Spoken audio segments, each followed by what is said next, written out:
sesuai dengan DAU-nya. Tahun ini kita sudah sepakat untuk memberikan ruang kepada Kemdikbudristek untuk ikut menentukan formasi. Jadi formasi secara nasional helikopter view-nya kan sebetulnya Mas Menteri Nadiem sudah tahu, saya butuh 1 juta gitu. Tetapi karena anggaran di Pemda dianggap tidak cukup, akhirnya hanya separuh yang diusulkan. Dan kami sudah bersurat ke Kementerian Keuangan juga untuk memberi alokasi sesuai dengan yang dibutuhkan oleh Kementerian Dikbud. Jadi helikopter view-nya secara nasional Dikbud. Walaupun nanti Pemda bilang kami cuma butuh 10, kalau Kemdikbud merasa di situ butuhnya 20, ya 20 ditetapkan sebagai formasinya. Sepanjang anggarannya disetujui oleh Kementerian Keuangan. Dan kalau nggak salah, secara prinsip sudah dapat persetujuan dari Kementerian Keuangan. Jadi formasi itu ada perubahan dari tahun lalu ke tahun 2022, di mana Kementerian Dikbud itu memberi pendapat tentang kebutuhan formasi. Nah, kedua mengenai seleksinya barangkali ya, kami pendapat sekali Ibu, kawan-kawan guru, Bapak Ibu guru yang sudah mengabdi sekian lama di sekolah, apalagi daerah-daerah terpencil, itu harusnya kita berikan proses yang berbeda begitu. Ini juga sedang kami godok, karena kalau prosesnya kita lakukan secara rekrutmen yang normatif dengan setiap tahun kita menurunkan passing grade, ternyata tidak menyelesaikan masalah. Yang ada adalah kualitas guru kita nanti secara nasional turun, karena passing grade-nya kita turunin terus. Jadi kami sedang melihat kemungkinan proses untuk kawan-kawan guru honorer ini yang berbeda dengan rekrutmen baru. Karena di korporasi biasa itu, orang yang direkrut baru dengan orang yang sudah magang, ya prosesnya barangkali bisa kita bedakan gitu. Nah, kami sedang lihat payung hukumnya untuk melakukan perubahan-perubahan dalam proses seleksinya. Karena memang kalau solusinya hanya dengan menurunkan passing grade dan berharap mereka itu lulus, ternyata selama sekian tahun solusi itu tidak berhasil kita penuhi begitu. Nah, itu terkait dengan guru. Guru adalah pelayanan dasar, prioritas pemerintah peningkatan SDM. Kami mencurahkan fokus kami untuk mencoba menyelesaikan persoalan ini. Itu, terima kasih. Saya senang sekali ya mendengar penjelasan dari Pak Menteri, Pak Alex gitu. Itu kita mencari jalan keluar bersama. Yang saya tahu itu 123.000 itu yang tercatat waktu itu K2 yang tersisa. Tetapi memang kan kita itu membutuhkan lebih dari 1 juta karena memang honorer sekian lama yang tidak direkrut guru. Kalau guru memang faktanya kekurangan guru itu Pak Dini tahu betul. Yang pertama. Yang kedua adalah saya membaca bahwa ini akan ada terobosan ya. Jadi saya berharap bahwa ini akan diselesaikan lah honorer kalau guru kan nggak bisa ditunda ya untuk masa depan bangsa. Yang ketiga adalah bahwa memang tadi disebutkan bahwa kebutuhan 1 juta yang mendaftar 500.000.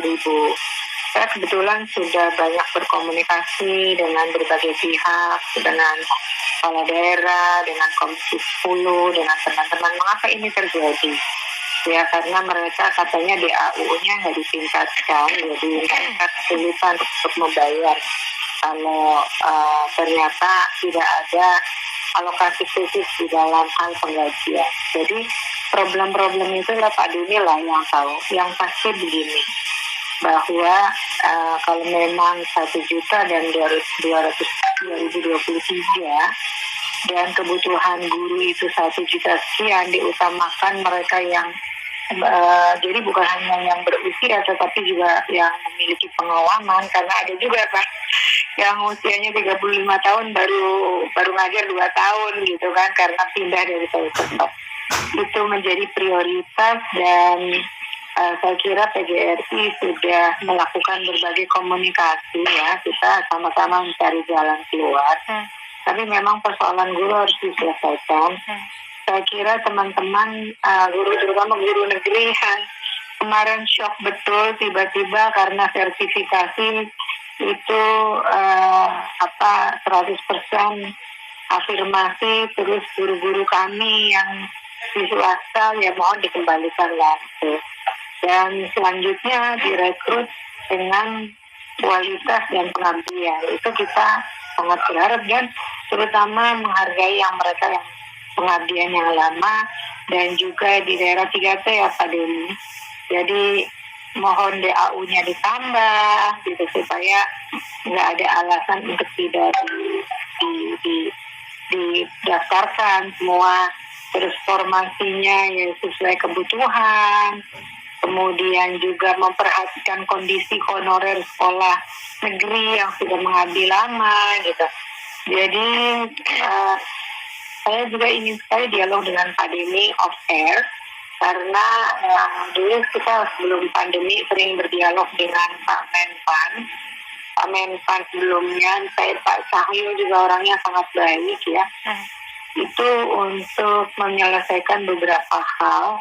Jadi kalau kita mau menguji sebenarnya adalah dua hal syaratnya adalah memberikan kesempatan bahwa dengan model sekarang pendidikan itu adalah terbuka, akses belajar itu di mana saja, maka dedikasi dan komitmen itu yang paling mahal. Kemudian yang berikutnya adalah perhatian kepada daerah 3T. Jadi saya harap untuk pendidikan dapat diselesaikan kalau nanti sampai 2023 ada terobosan untuk memenuhi kawan-kawan guru yang sudah mengambil langkah di komprehensif bahasanya. Nah, itu terkait dengan guru. Guru adalah pelayanan dasar, prioritas pemerintah peningkatan SDM. Kami mencurahkan fokus kami untuk mencoba menyelesaikan persoalan ini. Termasuk kami mencurahkan fokus kami untuk mencoba menyelesaikan persoalan ini. Termasuk tenaga kesehatan, karena saat ini kita sedang berada dalam pandemi yang kita belum tahu usainya kapan. Tetapi saya juga tidak mau PHP kepada teman-teman yang pekerjaannya bersifat administratif. Ya, ini juga harus didengar oleh masyarakat umum bahwa betul kita sudah bekerja lama begitu, tetapi ini masih ada waktu nih 2 tahun untuk mencoba meningkatkan keahlian kita, kemampuan kita yang lain. Saya yakin ya kalau ada niat belajar, insya Allah jalannya ada begitu. Kami pernah punya pengalaman di korporasi untuk melakukan upskilling atau reskilling kepada kawan-kawan yang dianggap ya tidak punya harapan, ternyata mereka mempelajari sesuatu yang baru dan skillnya kemudian bisa dimanfaatkan untuk pekerjaan yang lebih bernilai tambah. Tidak harus di perusahaan yang sama, tidak harus menjadi ASN, tetapi yang paling penting adalah kita meningkatkan taraf hidup teman-teman karena kemampuannya meningkat. Untuk pekerjaan administratif secara menyeluruh, diperkirakan dengan adanya digitalisasi 4-5 tahun ke depan, itu jumlahnya harusnya negatif growth. Kan nggak lucu kita going digital, tapi tenaga administratif